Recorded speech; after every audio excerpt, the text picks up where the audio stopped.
Greetings, everybody, and welcome to Yellowbird Hotline, the podcast where your favorite hot sauce company answers questions that we are not qualified to answer. Every week, you can get your questions on the show by calling or texting 855-700-BIRD. That's 855-700-BIRD. Also, boys and girls, ladies and gents, we have got a big surprise for you this week that we didn't know we were going to do on this podcast. We've got our first ever, no pressure, first ever guest on the podcast. I want to introduce him right now, the unimmutable Justin Foster, comedian, stand-up guy, Spider-Man fan, serial eater, bass player. What don't you do, Justin? Welcome to the podcast. Hi, thanks. Good morning. Thank you for thanks for having me. Is it sad that I had to set like 5 alarms to do this? Is that bad? Am I? Yeah, man, that's only one more alarm than I had to set. Okay, so. good. I did that, man. I mean, I was 8 minutes late to this thing, so yeah. And nobody will ever know we're going to edit out those 8 minutes that we just. That's right. Here. In your defense, though, I just had to roll out of bed and sit in a chair. Yeah, but you're sitting in that chair real good. I mean, like. Thank you. A lot of people say that, like, Justin, you know what we like about you? The way you sit in chairs. Yeah, you do. It's on my LinkedIn. A lot of people. I forgot to check it, man. Yeah, it's okay. I know that like entertainment. It's been a weird year for entertainment. Like everything is quarantine. What have you been doing with yourself in the quarantine times? Well, yeah, it's weird. I was traveling. I still get reminders on my phone from flights that I have to check into for this year that are canceled and gigs that are canceled. Honestly, I haven't really left my apartment since March. It's because I'm out in Los Angeles and everything's like nothing is open really. Oh yeah. Everything's kind of shut down, and it's been like I've been doing some Zoom comedy shows, but I mean it's just been weird. Like I'm starting to get like shining Jack Nicholson now, where I'm just pounding on a keyboard and going insane. But I have roommates too, which is I have lived with like 2 20-somethings. I don't want to like say exactly how old they are, but last week they referred to me as high risk because you don't know how old they are, or just because you're being... they're like 20-something. I moved in with like them because I thought like 2 20-year-old kids was going to keep me like young and I like feel older than ever, and it's so brutal. Like, did they mean high risk for COVID? Dementia, Oh. I think. No, yeah. Yeah, incontinence. Oh, it's so we've been doing like, I don't know, we've been having like game night and stuff. I don't know if you guys have been doing that. We've been doing like game night and stuff. Yeah, they hate me because I'm older, so I'm just like dominating them at every game that they try to play. Like the other day, my roommate was like, "Can we play anything else besides spin the bottle?" You know what I mean? Like this is brutal, but I've just been crushing. And but other than that, yeah, I've been like doing comedy on Zoom. Been playing my bass and walking my dog at the same that time. Sounds great. Yeah, I multitask. Dude, we've tried to do the like Jack in the Box, what is it? Jackbox? Oh yeah, Jackbox, yeah. Games. Yeah. I tried to do it on a Zoom call for work. Like a lot of these same people who are here today, it was terrible. Oh, so fun. Really? Oh, it's so much fun. Well, I was drinking, so it was great. No, I mean they can be fun. It was, I mean, we're trying to come up with ways to like get our like work folks together, because a lot of us are just like stuck at the house and like same thing and like trying to play games. It's been crazy, but I'm glad that you're here, man. I'm glad to have you on the show.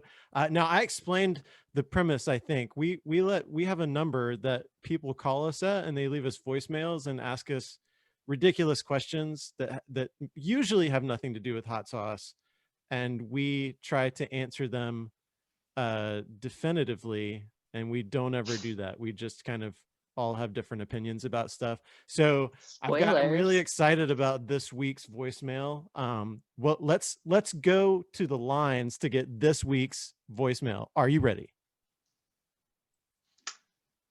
Oh, yes, I am ready. Anonymous person asking which Nicolas Cage movie character would be most likely to always travel with Yellowbird. Good luck. Like how I like good luck. See, Aaron, I like how he began it. Like he didn't want to put his name. Like he wanted to make sure he was anonymous. Like, well, thank God. Yeah, like I think the anonymous part, you can just not say your name, but I like that you could just make up a name. Yeah. If you drive this podcast slower than 55 miles per hour, it will explode. Now, is it just me, or did that caller sound like Nick Cage? Was this like a Nick Cage promo thing? Do you think he just calls podcast? So the question, let me frame the question, is what Nick Cage movie character would be most likely to carry Yellowbird around with him? This is kind of a hot sauce related question. And I don't know if we should do, I mean, Nicolas Cage has been doing 5 movies a year since like 1983 or something. So I don't know if we have to include the whole catalog, but we should include for sure like the classics, right? I mean, the Face Off, Con Air, The Rock era of Nick Cage. I have my answer. Mine is maybe too easy. Oh yeah. What's your? I mean, what do you think? Hit us. So hot sauce. Yeah. Ghost Rider. Okay. Yeah. I knew somebody was going to be a Johnny Blaze. Somebody was going to come in with Johnny Blaze. It makes sense. It makes sense. Right. Yeah. And he would probably carry the ghost pepper stuff around. Right. I think he's always too on the coffee. nose. He's coffee and hot sauce, right? Yeah. Yeah. I would say Kaufman in adaptation, just because he's so weird. I feel like that's a weird thing. I mean, I do it, but I'm also kind of weird. So I feel like it's a weird thing to do, to just carry hot sauce everywhere with you and just, sauce your food and other people's food wherever you are, whenever. Yeah. Yeah. I go with adaptation. What was his character's name in Raising Arizona? Oh, I can't remember. Hold on.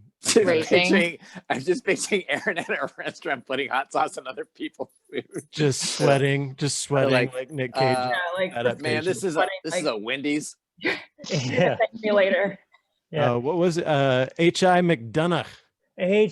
Obviously. Yeah, no, I think H.I. McDonough totally would, because he's my kind of people. But also, I'm certain he would have stolen it. So that makes me a little bit bummed. Yeah, he wouldn't actually pay for it. Yeah, he would have like stolen it off a table or something and just kept it with him. He would have stolen it from an HEB. Like, oh, this is mine now. And then he would have raised it as his own. I've never seen Raising Arizona, so I was just really banking on the title being correct. I'm glad that joke. I mean, you got it right. I mean, he steals things and then raises it as though it's his own. He calls it all he does. You went 80s. It becomes yours. Yeah. I mean, I just feel like not to be that person, but as technically a 90s baby, I had to go with something that felt right to me. And nothing feels more right than stealing the Declaration of Independence. And so in case you guys forgot, his character name in National Treasure, which is a national film treasure, is Benjamin Franklin Gates. Oh, yeah. And the fact that we are an American-made product, I feel like would really sit right with his conscience. And I also was really thinking about the chemical compounds of the sauce. Kevin might be able to speak more to this. But we do, our sauces do contain vinegar, and I feel like he could use the vinegar to clean off some of like rust on the Liberty Bell. Anyway, I was just mulling it over real quick, and I just thought that might lead to a clue. So yeah, third movie, here we go. Does he have a scene in that movie where he says, "My name is Benjamin Franklin Gates, but my friends call me Ben"? I don't recall it word for word, but that was definitely in the script at some point. Yeah. Hey, Kevin, that does prompt a question. Like, how does rust work? Does vinegar do anything with rust? Vinegar destroys most things. Yeah, there you go, Kelsey. So Kevin. Oh, I'm sorry. Sorry. No, go ahead. You can just talk whenever you want. So when they tell you to drink apple cider vinegar in the morning, is that like just destroying your insides? Who's telling you that? And by they, my mom. So a couple of things, Justin. First of all, your mom's in the Illuminati. So let's go ahead and accept that. And she's also a Freemason. Please. Can you guys edit that part out, please? She doesn't want that out. Okay. Yeah. Well, sure. Oh shoot! I forget I hit record. Start from the top. I'm just kidding. This was a joke. Did you just miss all of that content? That was cool. But Kevin, does apple cider vinegar? What's that doing to his insides? I guess it's just changing your pH of whatever you ate. You're changing your pH. You can tell your mom. Thank you.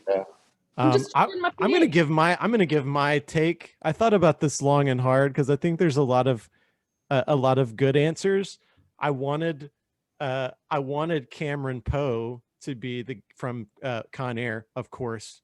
Long hair Nick Cage from Con Air. Yeah. Yeah. There he is. I wanted it to be Cameron Poe because I freaking love that movie. And I just feel like his character would be good for it. But he is literally like incarcerated for the entire movie. So I don't know where he would get it from. I mean, his wife. Well, you know where you hide things in jail. That's true. Yeah. But I mean, it makes sense because prison food, right? And his wife is able to like get him, like they're like, oh, you're in a maximum security prison, but his wife still sneaks him in like the marshmallows, I think marshmallow things. Yeah. Yeah. But really what I want it to be is he's in a movie called Next. It's not like the classic Nick Cage canon, but there's a movie he's in called Next where he plays a character, Chris Johnson, who can like see 30 seconds into the future. So he's like it's an action movie. So of course the way they use it is like, like a motorcycle like flies at him and then he knows which way to duck and it looks really cool. But I remember Hey waiter, I'll have this soup. I'm certain it's going to be bland. Yeah, exactly. Like when I was watching the movie, I remember thinking that if I had that power, it'd just be a whole bunch of asinine stuff that I would use it for. Be like, oh, like I could have gone at that yellow light, like everybody just sat there for a while, and so I'm gonna go back 30 seconds and like make that yellow light or whatever. So yeah, I think it would be like he takes a bite of a pizza or something and it's real like okay, and so he just goes back 30 seconds. So when the pizza first comes to the table and yeah, honey, this casserole is delicious. Also, it's going to need hot sauce. How do you know? It's still in the oven. Intuition. Yeah. That's an ad campaign right there. I don't know if we should be giving all this away for free, Nick. Yeah. I feel like okay, Face Off character Nick Cage as Castor Troy. Castor Troy. Yeah. But like as Archer. That's really confusing. I could eat a habanero for hours. Nick Cage as Castor Troy as Sterling Archer from Archer? Yeah. Is that what you just hold on? That doesn't make any sense.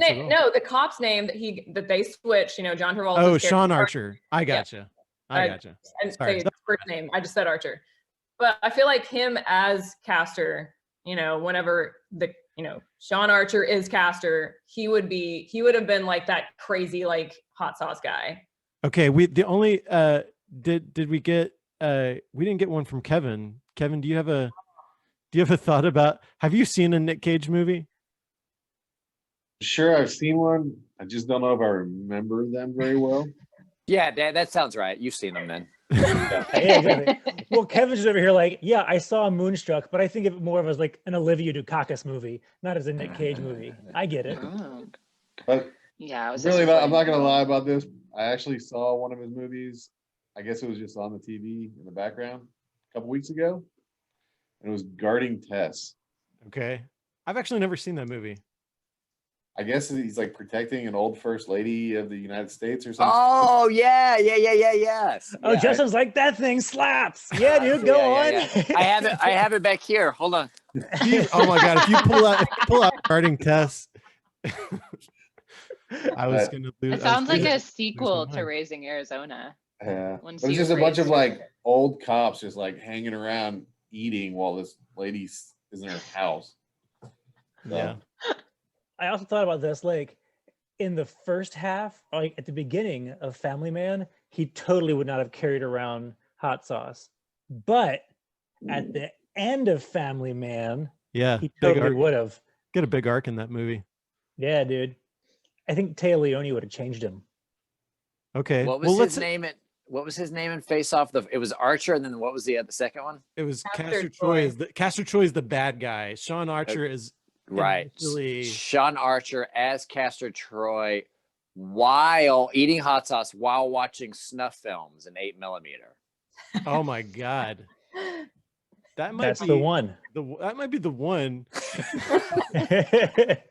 God, I haven't seen, but I feel like, okay, you guys bring up a good point that I think that most people's watching of Nick Cage movies happens just like it was on TV or something. Like you could probably watch all of Con Air just flipping through channels. Like you eventually see the entire Nick Cage catalog. I feel like I've flipped past Leaving Las Vegas 100 times.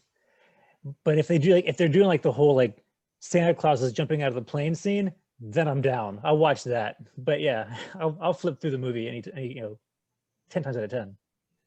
Any of those ones from the 90s Nick Cage catalog, and I agree with you about Wicker Man. Like that's a hard movie to watch. Some of them are hard movies to watch. I'll literally watch anything with Nick Cage in it. Or just 8mm is a tough one.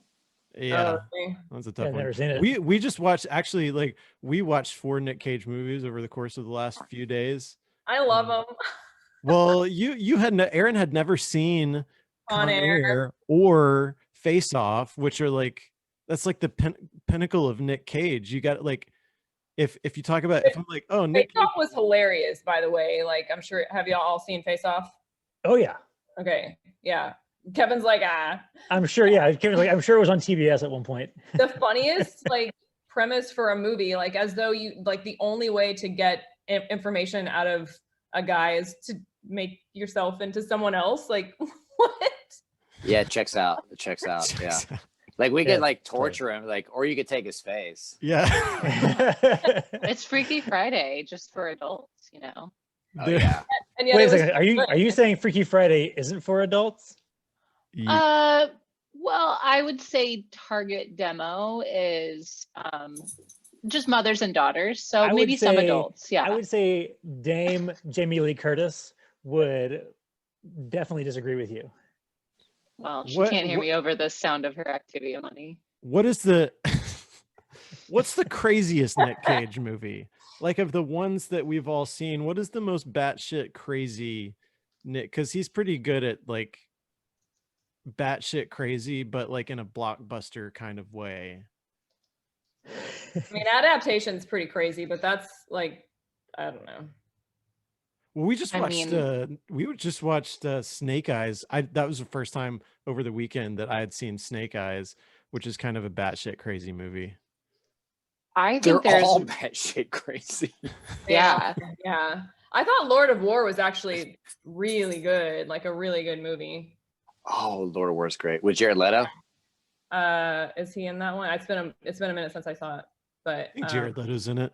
I think it's. I really liked Kick-Ass too. Like that might be my favorite Nick Cage movie. It's kind of not a Nick Cage.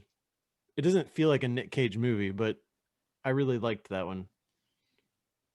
I'm not going to put all my eggs in one cage, but I'm jumping ahead. I know I had to. I'm jumping ahead because allegedly pre-production right now, he will be playing Joe Exotic in a Joe Exotic miniseries. And so I'd like to assume that his most batshit days are still. Wow, I didn't know that. I'm very excited about this. I just really, it's going to be so good. No matter how it is, it's going to be good, even if it's bad. Yeah. It's Justin, since we talked about quarantine, did you watch all of the Tiger King stuff or no? Yeah, I feel like Tiger King and Ozark season 3 was like phase 1 of quarantine. And it was like, oh, I'll just watch Joe Exotic and ride this out for a month until it's all over. Mm-hmm. But yeah, I do remember watching it. It's so weird because it starts here and then just ends here. Like it never like does it. It's just like batshit crazy from the entire start. It's wild. And then what's her name? Baskin was on Dancing with the Stars. Yeah, Carol Baskin was on Dancing with the Stars. Like after that, I don't know if y'all saw that. Did you see that? Did you see the family of her like missing husband took out an ad? Well, that's what I was gonna say. Thing? So the night that she aired on Dancing with the Stars, they ran an ad that night, like basically like, hey, it was like, open the case, dead. Cowards. Yeah. they were like, hey, if you've got any information that connects Carol Baskin to this to the murder of our father, please dial this number. And then it's like back to Dancing with the Stars with Carol Baskin. They should have taken her face off to figure out what happened. That's probably the best way to go. And her flower crown. You got to have them both. She's Snapchat filter look. Yeah, deep fake Carol Baskin.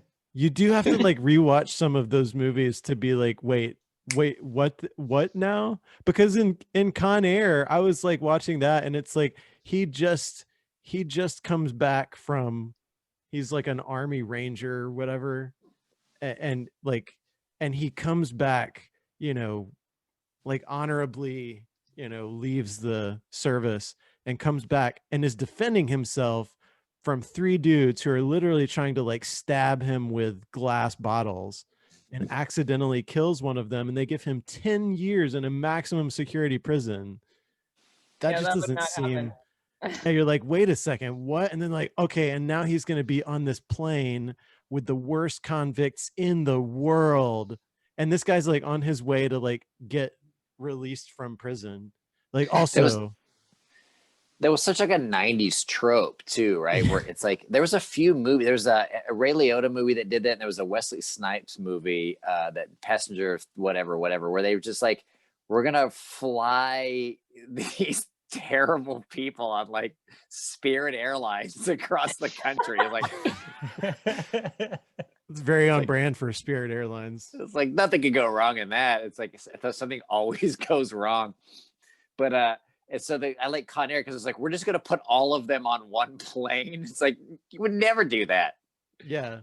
Yeah. And then they're like, oh, what could possibly go wrong? They're like, they're like, oh, we didn't have a contingency plan for this. And you're like, you didn't have a contingency plan for, now you tell us, for violent criminals being violent criminals. Like, hey, what if these violent criminals like become violent criminals? I guess we'll just deal with it when we get there. It's like the same thing like when they did that remake of Fugitive with Harrison Ford. You know, how did they get off the bus? Oh yeah, these guys snuck a shank in. We didn't check for this. Like we didn't pat these guys down. And then Tommy Lee Jones always shows up. Well, now we got to get in there. Yeah. That was an impeccable Tommy Lee Jones impersonation. Well, listen here now. Yeah, I'm pretty good at this. That was great. Yeah, hey Justin, can you put me in touch with your agent? Because I'm sure he's recruiting right now. Yeah, absolutely. My Con Air was before 9/11 too, so they hadn't taken their shoes off, so they could have gotten weapons on board. You know, that's true. Good point. But they all had like they were just like the whole first part of that movie is how do we get him on this plane?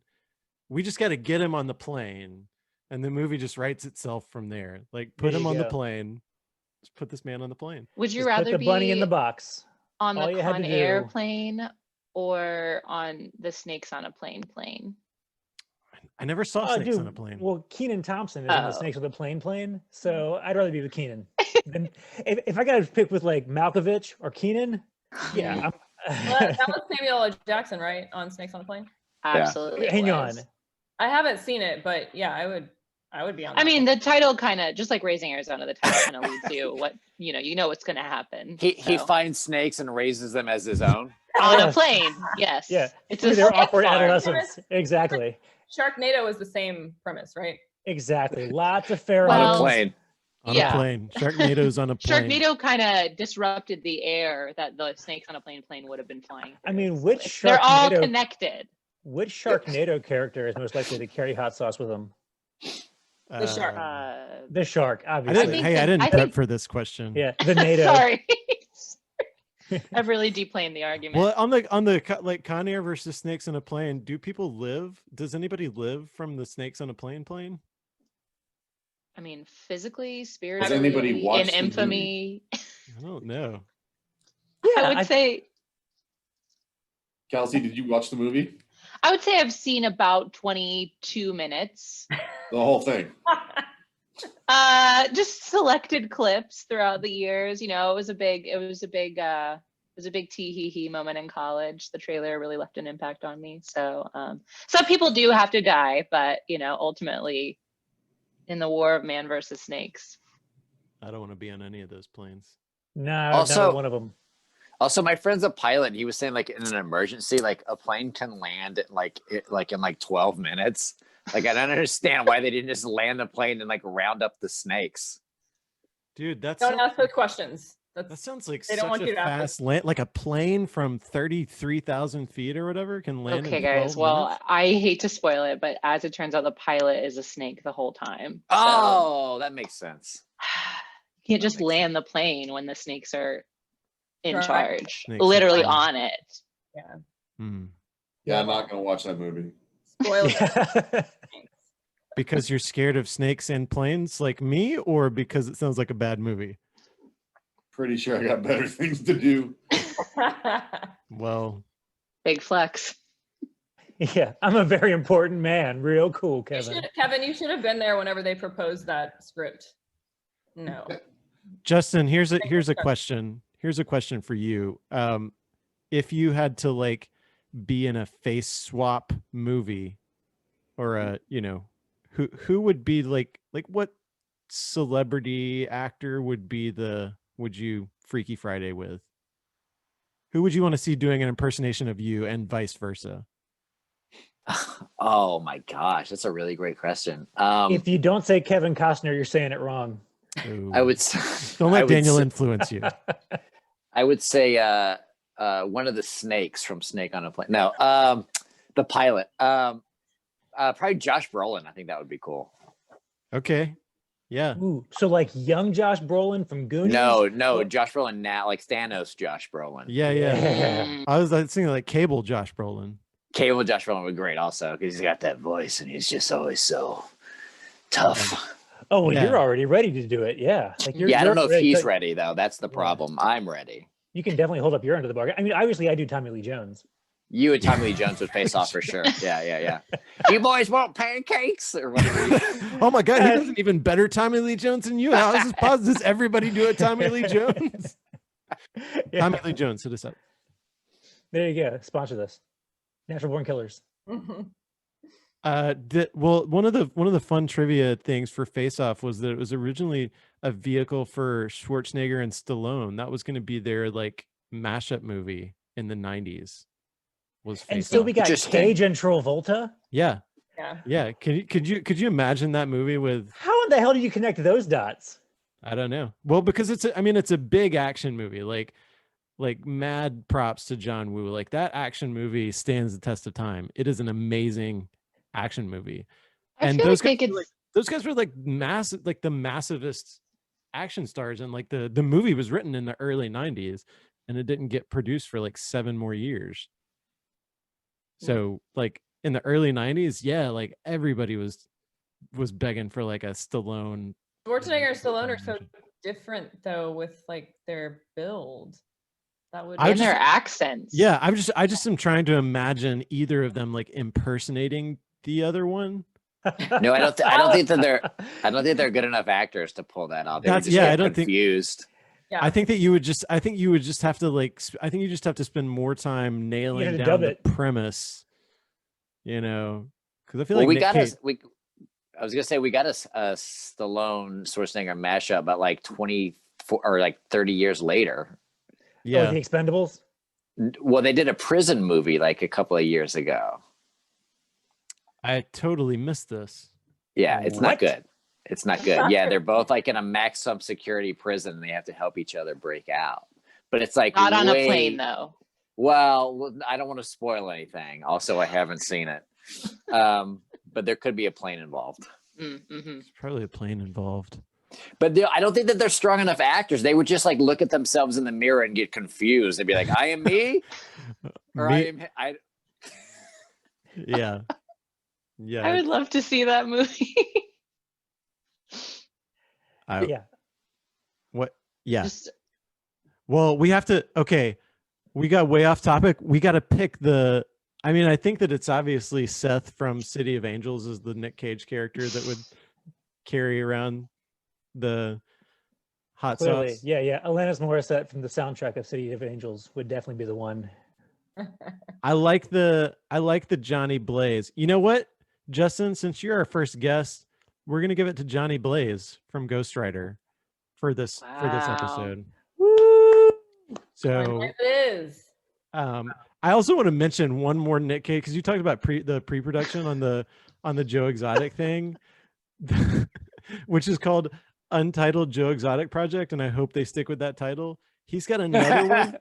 He's got another one coming up called The Unbearable Weight of Massive Talent, where he plays Nick Cage, and he talks to 90s Nick Cage, who's in the process of filming like Con Air and like The Rock and stuff like that. It's Nick Cage playing past Nick Cage, and it's going to be crazy. Yeah, I'm excited about this. His only advice to him is just take acting lessons. Just say yes. Exactly. You can't do anything wrong. He plays the same character in every movie. That's consistency. He's like, you have to know. That's Bruce Willis. Oh yeah. No, Bruce Willis has a mustache in one of his movies. So that's acting. Yeah, that's acting. Well, you heard it here first. This is now a Nick Cage podcast. I think that we're gonna have to call time on this one. But Justin, thanks for being our first guest, man. I really appreciate it. I really appreciate it. Thank you. That was really fun. I got to plug Justin. Justin's a hilarious comedian. You can follow him on Twitter and Instagram and all the socials at Justin Comic. You can listen to his album Dangerless. You can stream it on Spotify. It is hilarious. And when there's tour dates again, you can find him at justincomic.com. Did I leave anything out? No, that's it. I'm going to come do stand-up at your factory after this is all over. Yeah, at the Yellowbird Factory. That'll be the next tour date. All right, guys. Well, I hope everybody has a wonderful day. Don't forget to hug your pets, hug your friends, wear a mask. We'll see you guys later. Get consent. Wow. I love to end on get consent.